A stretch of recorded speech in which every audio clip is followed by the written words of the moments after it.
Сәлем достар, парақшаны жоғалтып алмау үшін тіркеліп, лайк басып кетуді ұмытпаңыздар. Тағы да қызықты видеолар салатын боламын. Орманда бір кішкентай шырша өсетін еді. Бойы қысқа, жасыл бұтақтары бар. Күн жарқырап, салқын самал оның бұтақтарын сипап жатыр. Айналасындағы ағаштар үлкен, әрі биік, күшті еді. Кішкентай шыршаға өзінің кішілігі ұнамайтын еді. Ол барлығын жоғарыдан көргісі келетін. О, қайырлы таң балақай, қандай керемет күн, құстар ұшып бара жатыр. Я Боб, аспан ашық, бұл жерге адамдар серуендеу үшін келе жатқанын көріп тұрмын, дейді шыршалар. Кішкентай шырша ашулы дауыспен, бұл таңның несі қайырлы, құстар менің төбемнен ұшпайды. Тіпті кімдер келе жатқанын көріп тұрған жоқпын. Мен сондай кішкентаймын. Әлемді, үйлерді жоғарыдан көрсем ғой шіркін, дейді. Ей балақай, сен де біз сияқты өсесің, үлкен боласың. Уақытты қаласаң да тоқтата алмайсың. Кейін кері қайтара алмайсың, зымырап өте шығады. Қазіргі сәтіңмен қуан, рахаттан, сосын қайта кішкентай болмайсың, дейді. Мен ешқашан кішкентай болмайтыныма қуанып тұрмын. Сендер менің жағдайымды түсінбейсіңдер, дейді. Охо, деп күледі шыршалар. Сонда сен бізді кішкентай болмады дейсің бе? Біз кішкентай кезде орман өте қалың еді. Күн көзіне әрең жеттік. Есіңде ме Боб? Я, айтпа, мен бұтақтарымды әрең создым. Ол дәуірлер өтті, дейді ағаштар. Сол жерде балалар жидек теріп, серуендеп жүреді. Қандай әдемі күн. Мына кішкентай шыршаға қарашы. Онда бір белгі жазылып қойған екен. Я, кішкентай балақай шырша екен, деп ойнап жүгіреді. Бұтақтарынан тартады. Олар кеткен соң кішкентай шырша, міне, олар мені балақай деп мазақтап күлді, дейді. Жоқ, олар сені ұнатып қалды, дейді шыршалар. Сол кез бір қоян келіп, үстінен секіріп өтеді. Әне, тіпті қоян да менің бұл жерде бар екенімді көрмейді, дейді кішкентай шырша. Ол сені көрмесе, онда не үшін секіріп өтеді, дейді қасындағылар. Ой, сендер мені мазақтап тұрсыңдар, жек көрем сендерді, жек көрем. Тыңда балақай, қазіргі кезіңді бағала. Бір күні адамдар келіп, бізді тамырымызбен қопарып, шауып тастайды. Кейін бұл жерге қожалық немесе аулалар салып тастайды. Аулалар қорқынышты естіліп тұр. Ол уақытқа дейін мен өсуім керек қой. Ағаштар үнсіз қалады. Кішкентай шырша өсуді, үлкен болуды қалар еді. Бірнеше жыл өтті. Кішкентай шыршадан бір бұтақ, сосын 2 бұтақ өсіп шықты. Кішкентай шырша бәрібір көңілсіз еді. Ол бұдан да үлкен болып өсуді қалады. Сен бұл күндерді сағынатын боласың, дейді шыршалар. Бір күні адамдар келді. Олар балталарымен шыршаларды шауып бастады. Барлық достарын шауып құлатты. Кішкентай шырша жалғыз қалды. Сендерді қайда алып бара жатыр, дейді қорқып. Біздің уақытымыз жетті. Есіңде болсын. Қазіргі сәтіңмен рахаттан, қуанышпен өмір сүр, дейді шыршалар. Адамдар шыршаларды көлікке салып, алып кетеді. Шырша жалғыз өзі зерікті. Сөйлесетін ешкім жоқ. Достарын жоқтығына қамықты.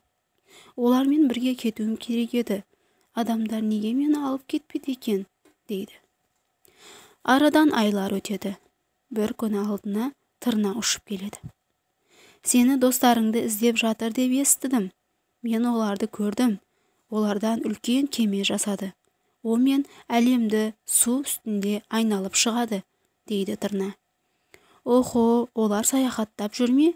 Мен оларды уайымдап отырсам, неге адамдар мені алып кетпеді екен?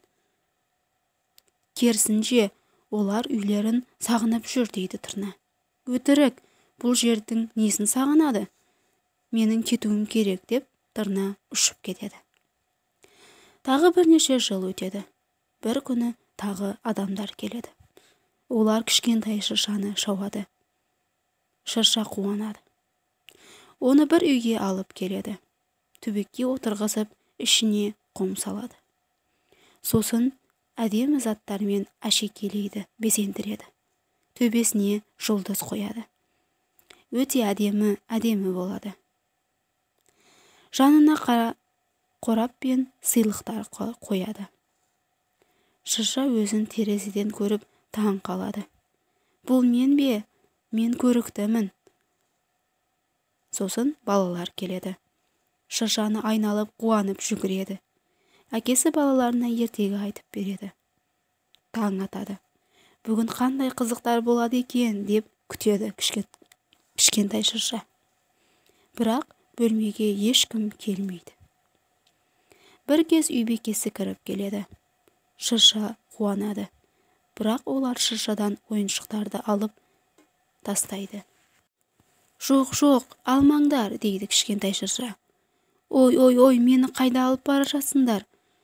Мен қай жердемін, деп көңілсіз қалады. Мүмкін тағы қар жауғанда келесі жылы мені отырғызатын шығар, деп үміттенеді. Қыз келеді, бірақ оны ешкім алмайды. Ол үй төбесінде қалады. Ол ормандағы жерін сағынады. Күн шуағы, жел, достарын, таза ауа, бәрін сағынады. Сол жерде тышқандарды көреді. Тышқандар, сен қайдан келдің, деп сұрайды. Орманнан келдім, жасыл орманнан, дейді. Орман, біз ол жақта білмейді екенбіз. Айтып берші, дейді тышқандар. Ол ормандағы достарын, күн, жел үстінен секіріп өтетін қоян, барлығын айтып береді. Енді қоян үстінен тағы секіріп өтсе, ашуланбайтын едім, деп айтады. Сен ол жақта бақытты болған екенсің? Иә, бірақ мен оны түсінбеген екенмін. Достарым дұрыс айтқан екен. Қолда барды бағалау керек екен. Ол тағы бұл үйге қалай келгенін, оны безендіргенін, ертек тыңдағанын бәрін айтып береді. Сосын үй қызметшісі келеді. Шырша мені тағы безендіреді деп қуанады. Бірақ оны далаға лақтырады. Үй иелері оны отқа тастамақ болғанда атасы келіп қалады. Тоқтаңдар, бұл менің отырғызған ағашым ғой, дейді. Ата, қалай білдіңіз, деп сұрайды балалар. Мына белгіні көрдіңдер ме? Мен оны жас кезімде отырғызып едім. Ағаштар жоғалып бара жатыр. Ағаштар болмаса таза ауада болмайды, дейді ата. Онда не істеуіміз керек, дейді балалар. Көбірек ағаш отырғызуымыз керек. Оларды күтіп, баптап, құрметтеуіміз, бар кезде бағалау керек, дейді ата. Бұл ағашты қайтейін? Оны маған бер, мен одан керек зат жасаймын. Ата шыршадан үйіне үлкен есік жасайды. Шырша атаның отбасын, балаларын, немерелерін келгенде күтіп алатын болды. Атасы немерелері мен кішкентай ағаштар отырғызды. Шырша өз болмысымен, қазіргі сәтімен бақытты еді. Дәл қазіргі сәтті бағалап, қазіргі сәтпен қуануды үйренді.